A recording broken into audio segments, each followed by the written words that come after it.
और हमारे परमेश्वर यहोवा की मनोरथ हम पर प्रकट हो।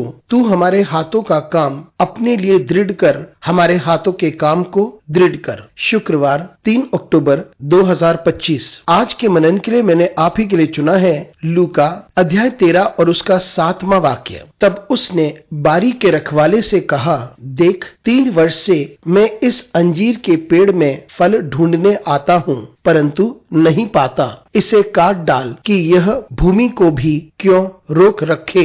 आपका दिन आशीषित हो। जब हम परमेश्वर के अनुग्रह और दया का अनुभव करते हैं तो हमें परमेश्वर के लिए फल भी देने होंगे। आइए इस वाक्य पर मनन करते हैं। आज की सुबह का विषय है अनुग्रह, ताकि हम फल दे सकें। यीशु मसीह ने अपने लोगों को एक दृष्टांत सुनाया। उसमें यीशु मसीह ने कहा कि एक व्यक्ति था जिसने एक अंजीर के पेड़ को उगाया। उसने इस पेड़ को अपनी दाख की बाड़ी में उगाया था और फिर वे फल ढूंढने आया, लेकिन उसे कोई फल ना मिला। फिर उसने दाख की बाड़ी के सेवक से कहा, मैं 3 साल से आ रहा हूँ और इसमें कोई फल नहीं, इसे काट डाल, क्योंकि यह जमीन को बेकार कर रही है। दाख के बाड़ी के स्वामी की यह सोच थी कि यदि कोई पेड़ फल के लिए उगाया गया है, वे इस जमीन को घेर लेता है और सारे पदार्थों को जमीन से खींचता है। उसका कोई अधिकार नहीं कि वे उस बाग में बना रहे। इसलिए बाग का मालिक चाहता था कि इस पेड़ को काट दिया जाए और हटा दिया जाए, क्योंकि यह तो जमीन को बर्बाद कर रही है, ताकि इसको हटाकर उस पेड़ को डाला जाए जिसमें